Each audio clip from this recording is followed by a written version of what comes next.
And today let's talk about this lens from Nikon, the AF Nikkor 28 to 85mm f3.5 to 4.5. It is an inexpensive lens. It cost me 1100 Japanese yen and I guess around $7. Normally this type lens costs more than that, but I could get with an affordable price because it had a little bit trouble with the fungus inside. So what I will show you in this video, I will show you how to remove the fungus in the case of this lens. And then I will take some photos to compare the image quality before and after the fungus removal.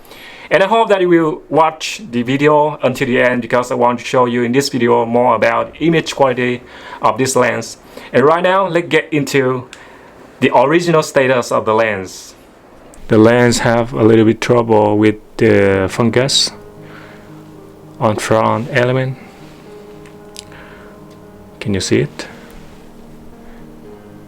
And also a lot of fungus on the rear elements. But luckily it seems to be no fungus in the middle elements.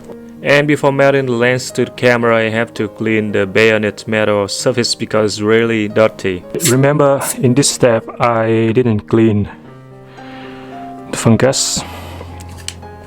I still get fungus over there. Can you see it? Fungus still here and here. And the camera I'm going to use right now is f8 Mark II.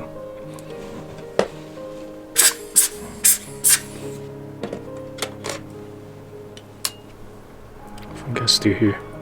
Alright, and I'm going to take the photos at 28, 35, 50 and 85. And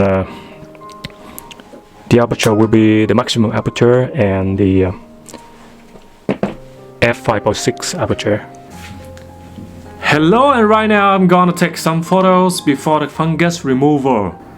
85 max aperture, 50, 35. At 35 the focus distance is so far. 28. And right now I'm gonna take some photos at f5.6 and 85.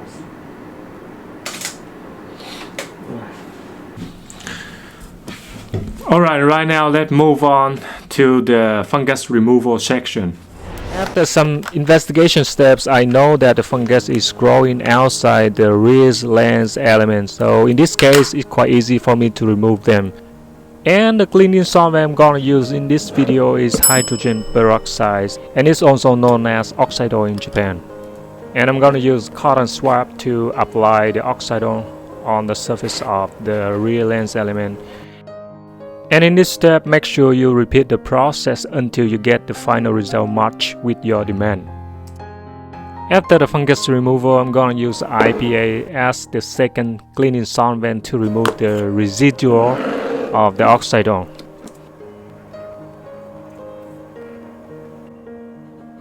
Amazing. It's amazing. It's clean right now. Now I'm going on with the front elements, but the situation seems to be more complicated because fungus is growing inside the front elements. It means I have to remove all the front elements before the fungus removal. When working with the optical system, it is recommended that you should be very careful because any reckless or premature action can ruin the wholeness of the lens. And if the front elements of your lens become very hard to be removed, you should use some acetone to soften the original adhesive substance. And in this video, I'm gonna use cotton swab to apply a small amount of acetone to soften the original glue.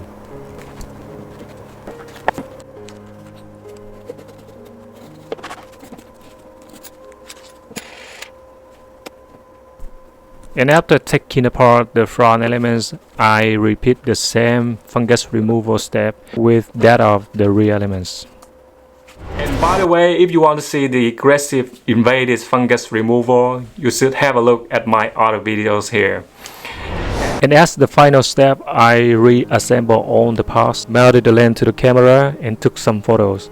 And I'm gonna share with you right now, and let's discuss on the image quality before and after the fungus removal. But before that, if you see my video is informative and useful, please give me a thumb up and give me a share. And please consider to subscribe to my channel because your subscription will help me a lot to make more videos like this. Thank you.